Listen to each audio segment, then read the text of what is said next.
யாவரையும் ஆண்டவர் இயேசுவின் நாமத்திலே வாழ்த்தி வரவேற்கிறேன்.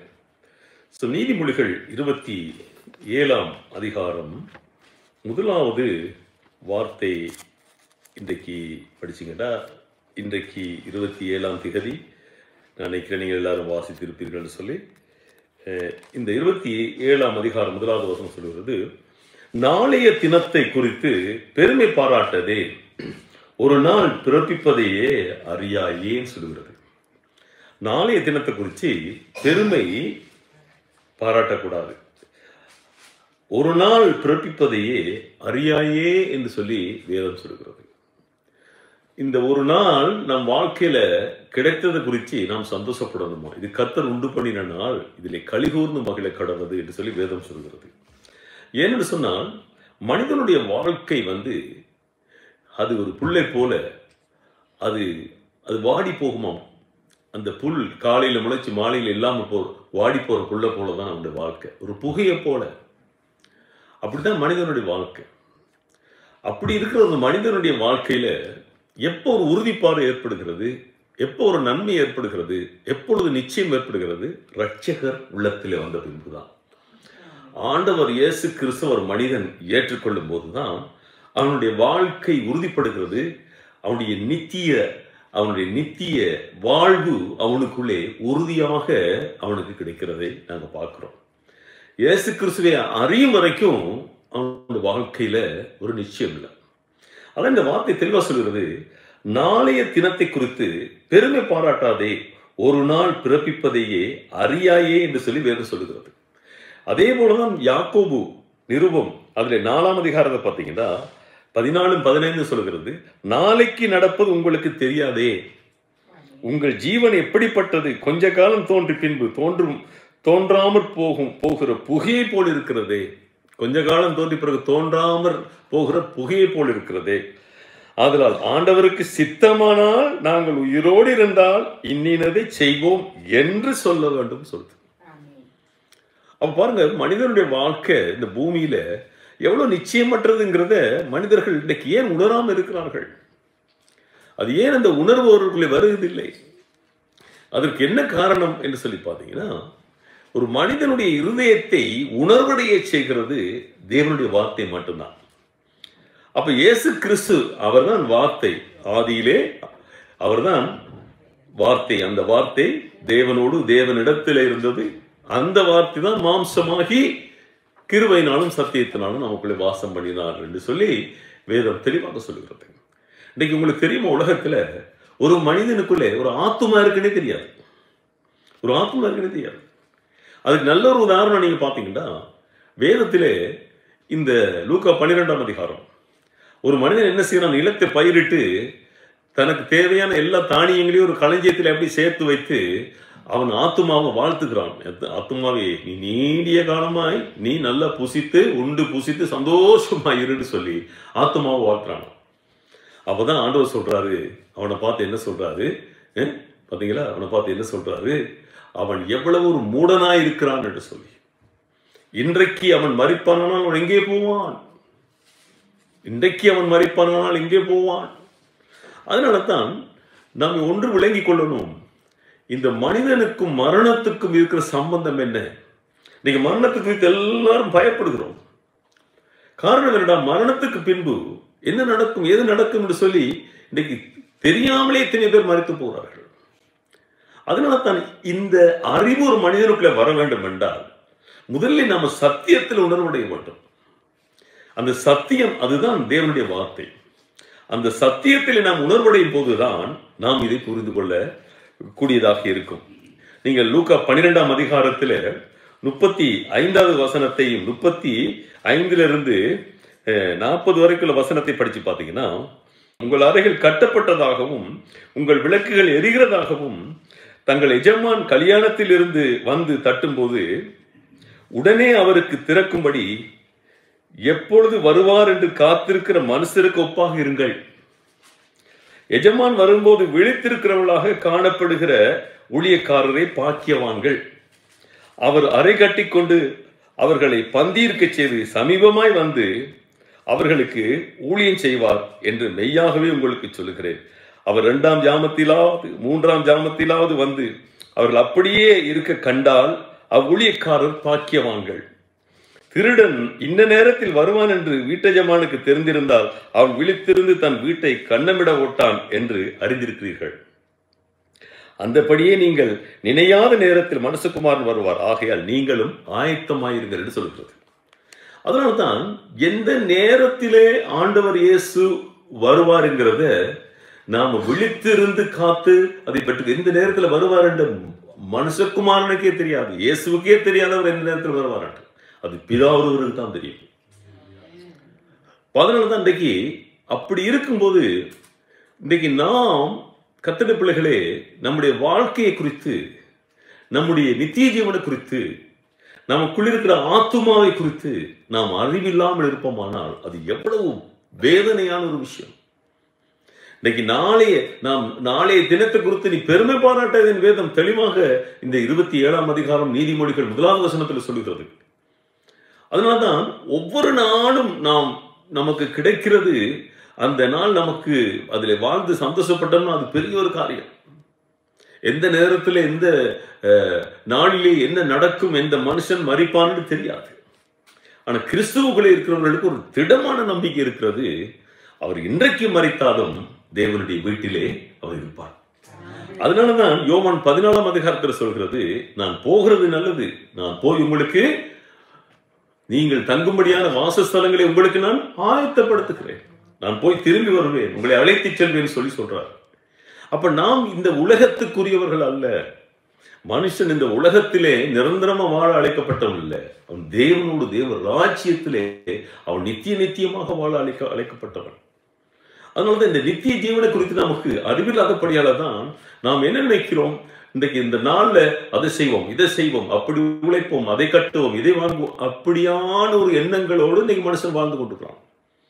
அவனுக்கு நாளைக்கு என்ன நடக்கும்ங்கிறது அவனுக்கு தெரியாது. அதனாலதான் நாளை குறித்து நாம் ஒரு நாளும் பெருமை பாராட்டக்கூடாது. நாம் என்ன நம்முடைய இருதயத்தில் இருக்கணும், ஒரு ஆயத்த நிலையில் இருக்கணும். மனுஷகுமாரன் எப்பொழுது வருவார், விடிய காலையிலையோ அதிகாலையிலையோ நள்ளிரவிலையோ நமக்கு தெரியாது. நாம் ஒரு பயணத்துக்கு ஆயத்தமானவர்களாக இந்த பூமியில் இருக்க வேண்டும். கர்த்தருடைய பிள்ளைகள், தேவனை அறிந்த பிள்ளைகள் கூட அநேகர் அசதியாக இருக்கிறார்கள், நிர்விசாரமான வாழ்க்கை வாழ்கிறார்கள். ஆரம்பத்தில் இருந்த அந்த வேதத்திலே கொண்டிருந்த ஆர்வம் இன்றைக்கு இல்லாமல் போகிறது. அதனாலதான் எபேசிய சபைக்கு எழுதும் போது ஆண்டு சொல்றார், நீ ஆதி அன்பை விட்டாய், உன்னிடத்திலே ஒரு காரியம் குறைவாய் இருக்கிறது, நீ ஆதி அன்பை விட்டாய்ன்னு சொல்லி சொல்றார். அநேகர் பாருங்க, அனலும் இல்லாம குளிரும் இல்லாம வாழ்கிறார்கள். அது எவ்வளவு வேதனையான ஒரு விஷயம். நாம் எப்பொழுதும் நாம் எதிர்பார்ப்போடு இருக்கணும். நாம் இன்றைக்கு இரவையில நாம் நித்திரைக்கு போற நேரம், நாம் இன்றைக்கு இரவிலே நாம் ஒருவேளை நமக்கு தேவன் இந்த நாட்களிலே இன்றைக்கு தான் கடைசி நாள் பூமியிலே என்று சொல்லி நாம் மறிக்க வேண்டி நாம் ஒரு சித்தம் கொண்டிருந்தார் சொன்னாலும் அது நம் தேவனோட தான் இருக்க போறோம். அப்படி இல்லை அவர் வருவார் என்று சொன்னாலும் அவரோட போயிடும். அவர் வருவார் என்று சொன்னால் அவரோட பார்ப்போம். அதனால அங்கே பாருங்க, பவுல் எழுதும்போது அழகாக எழுதுறாரு, நான் இந்த சரீரத்தில் இருக்கிறது நல்லது, அது உங்களுக்கு நல்லது. அப்படி இல்லை நான் போனேன்னு சொன்னா அது எனக்கு நல்லது, நான் கர்த்தரோடு இருக்க போறேன், கர்த்தருடைய ராஜ்யத்துல தான் இருப்பேன். அதனால கர்த்தருடைய பிள்ளைகள் இன்றைக்கு நன்றாக நாங்கள் விளங்கிக் கொள்ள வேண்டும். நாம் ஒவ்வொரு நாளும் அதை கடந்து போகும்போது நாங்கள் மிக கவனமாக அவதானமாக எங்களை ஒப்பு கொடுத்து எந்தெந்த காரியத்திலே நான் குறையா இருக்கிறேன், எப்படிப்பட்ட பாவம் இன்னும் எனக்குள்ளே ஆட்கொண்டிருக்கிறது, இந்த உலகத்திலே இருக்கிற எல்லா பழக்க வழக்கங்கள், இச்சைக்குரிய காரியங்கள் மற்ற மனுஷர்களை போல இன்றைக்கு கிறிஸ்துவில் இருக்கிறவர்களும் நாம் பார்க்கிற ஒரு சிலர் தேவனை விட்டு தூரப்பை இப்படி வாழ்கிறார்கள். அதனாலே சபை பிள்ளைகள் மிக அவதானமாக இருக்க வேண்டும், மிக அவதானமாக இருக்க வேண்டும். அதனாலதான் யாக்கோபு 4ஆம் அதிகாரத்தினுடைய கடைசி வசனத்தை பார்த்தீங்கன்னா, நீ நன்மை செய்ய அறிந்திருந்தும் அது செய்யாது போனா உனக்கு பாவம் சொல்கிறது. நம்ம இந்த நன்மையை அனுபவிச்சா தானே அதை செய்ய முடியும். நான் ரட்சிப்பு அனுபவிச்சா தானே அதை செய்ய முடியும். நான் நித்திய ஜீவனை நன்ற உறுதியாக நான் நம்பி அதிலே நான் வார்த்தையில வாழ்ந்தாதான் இந்த நன்மை செய்ய முடியும். என்ன நன்மை? மற்றவர்களுக்கு மரணத்துக்கு ஒப்புவிக்கப்பட்டவர்களை நாம் விடுவிக்க வேண்டும். நீதிமொழிகள் 24 சொல்கிறது, மரணத்துக்கு ஒப்புவிக்கப்பட்டவர்களை நாம் என்ன செய்ய வேண்டுமோ? விடுவிக்க வேண்டும். அதனால ஒரு மனிதன் கிறிஸ்து இல்லாம அவன் ஜீவன் பிரிந்து போக முடியும் சொன்னா அவனை காப்பாற்ற ஒருத்தரால முடியாது. ஆனா ஒருவரால முடியும். ரட்சிக்கப்பட்ட தேவ பிள்ளைகளால் மட்டும் முடியும். அவர்கள் உயிரோடு இருக்கும்போது அவர்களுக்கு ஒரு வார்த்தை சொல்லிட முடியும். இன்றைக்கு நம்ம காண்ற மனுஷன் நாளைக்கு இருப்பானோ தெரியாது. ஆமீன். இன்றைக்கு இருக்கிற நாளைக்கு இருப்பானோ தெரியாது. ஏன் நம்முடைய காலம் கூட அவர் கையில தான் இருக்கிறது. ஆனா நமக்கு நிச்சயம் இருக்கிறது, ஒரு உறுதி இருக்கிறது. ஏன்னா அவர் உறுதியாக நம்ம பற்றி கொண்டு நாம் வாழ்கிறோம். ஆமீன். அவர் கடைசி மட்டும் நம்மை கைவிட மாட்டார். ஏசாயா 26 அவர் உறுதியாக பற்றிக்கொள்ளும் மனதுடையும் அவரையே நம்பி இருக்கிறபடியா பூர்ண சமாதானம் காத்துக்கொள்வார். ஆமீன். அதனாலதான் நமக்கு இந்த பூமியில என்ன கஷ்டம் துன்பம் எது வந்தாலும் நமக்கு இருக்கிற ஒரே சந்தோஷம் பரலோகத்தை குறித்து. அங்க நமக்கு சிட்டிசன்ஷிப் கிடைச்சிருக்கு இயேசு கிறிஸ்துவனால. ஆனா அது சரியான முறையில நாம் என்ன செய்வோம்? இந்த பூமியில இருக்கும்போது உறுதிப்படுத்திக் கொள்ள வேண்டும். எப்படி உறுதிப்படுத்திக் கொள்ள வேண்டும்? நம் வேதம் படிக்கிறதுல, செபிக்கிறதுல, தேவனை துதிக்கிறதுல குறைபடாம வாழ வேண்டும். அல்லேலூயா. அதனாலதான் இன்னைக்கு நம்ம சபையில இருந்துட்டோம், ஞானஸ்தானம் பெற்றுட்டோம், அது பரலோக ராஜ்யத்துக்கு அது உதவாது, அது உகந்தது அல்ல, அது மட்டும் போதாது, அது போதும் நீங்க நினைக்க கூடாது. ஆனா ஒவ்வொரு நிமிஷமும் நாம் அவரோடு போவதற்கு நாம் ஆயத்தமாக இருக்க வேண்டும். அந்த ஆயத்த நிலையில் இருக்க வேண்டும். பாருங்க, நாம ஒரு தேசத்துக்கு போறோம், 2 விமானத்துல போறோம். ஒரு விமானத்துல இன்னொரு டிரான்சிட்டுக்காக காத்திருக்கிறோம், இன்னொரு ஏர்போர்ட்ல. அங்கு ஒரு டிரான்சிட்டுக்காக அந்த விமான நிலையத்தில் நாங்க காத்திருக்கிறோம். அதே போலதான் இப்ப நாம இந்த பூமியில நாம பிறந்துட்டோம், நம்ம ரட்சிக்கப்பட்டு இப்ப என்ன செய்யறோம்?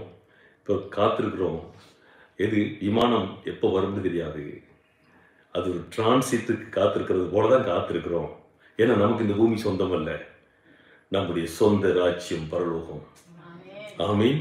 சொந்த இந்த தேசத்துக்கு நம்மை தேவன் ஆயத்தப்படுத்தியிருக்கிறார். நாம் பிறக்கும் போதே உறுதிப்படுத்தின விஷயம். நமக்கு தாயின் கருவிலே உருவாக்கின தேவன் ஒரு நோக்கம் நம் ஒவ்வொருவரும் மேலும். அதனாலதான் இன்றைக்கு ஒருவேளை இந்த செய்தியை இன்றைக்கு தேவனை வேத வசனத்தை அறியாதவர்கள் யாரும் கேட்டுக்கொண்டதா கூட உங்களுக்கும் ஆண்டவர் சொல்கிற காரியம் அதுதான். அவர் உங்களை உண்டாக்கினவர் உங்களை அழைக்கிறார். உங்களை உண்டாக்கின தேவன் தன்னுடைய ராஜ்யத்துக்கு அழைக்கிறார். ஒரு அழகான வாழ்க்கை, ஒரு நித்தியமான வாழ்க்கை, ஒரு பரவசமான வாழ்க்கை, ஒரு உண்மையான வாழ்க்கை. அவருடைய முகத்திலே இருக்கிற ஒளியை நாம் இந்த நாட்களில் பூமியில் இருக்கும் போதே பெற்றுக்கொண்டு வாழ வேண்டும். அவர் முகத்தின் ஒளியை எங்கள் மேலே பிரகாசிக்க பண்ணும். அதனாலதான் நீங்க கர்த்தருக்குள்ள வந்துட்டீங்களா, அந்த பூமியில ஏகப்பட்ட பிரச்சனை வரும், நிந்தனை வரும், துன்பம் வரும், பாடு வரும். பாடுகளை சகிக்கிற மனுஷன் பாக்கியவான், துன்பப்படுகிறவர்கள் பாக்கியவான். ஆமீன். ஏன்னா நீங்க கர்த்தருக்குள்ள இருக்கிறீங்க, கிறிஸ்துவுக்குள்ள வாழ்றீங்க. அதனால இந்த செய்தி நிச்சயமா உங்களுக்கு ஆசீர்வாதமாக இருக்கும். ஆமீன். அதனாலே ஆயத்தமாகுங்கள், கர்த்தர் சீக்கிரம் வரப்போகிறார். கண்களை மூடி ஜெபிப்போம். எங்களை நேசிக்கிற நல்ல பிதாவே, இந்த செய்தியை இன்றைக்கு கேட்டுக்கொண்டு ஒவ்வொரு பிள்ளைகளுக்காக நான் ஜெபிக்கிறேன். ஒரு ஆயத்த நிலையை ஏற்படுத்திக் கொள்ளும். வேத வசனத்திலே உணர்வை கொடுத்து ஆசீர்வதியும். எனக்கு வேதம் தெரியும் என்று சொல்லி ஒரு பக்கமாக வேத புத்தகத்தை போட்டுவிட்டு ஆண்டவரே ஏதோ ஒரு நம்பிக்கையில வாழாதபடிக்கு தினந்தோறும் தங்களை புதுப்பித்துக் கொள்ளக்கூடிய தியான உணர்வை கொடும். துதிக்கிற அந்த நாவை கொடும், அவர்களுக்கு அந்த இருதயத்தை கொடும். பரிசுத்த ஆவியினுடைய ஆண்டவரை அந்த அனலை கொடும். இந்த ஆழத்திலிருந்து உம்மை கூப்பிடட்டும். ஆண்டவரே கிருபையால் இந்த நாட்களிலே இந்த செய்தியை கேட்டுக்கொண்டிருக்க பிள்ளைகளை ரட்சித்துக் கொள்ளும். ரட்சிக்கப்படாதவர்கள் யாரும் இருந்தால் ரட்சித்துக் கொள்ளும். ரட்சிக்கப்பட்டவர்கள் அனலும் இல்லாமல் குளிரும் இல்லாமல் யாராவது வாழ்வார்கள் என்றால் அவர்களை நினைத்தருளும்.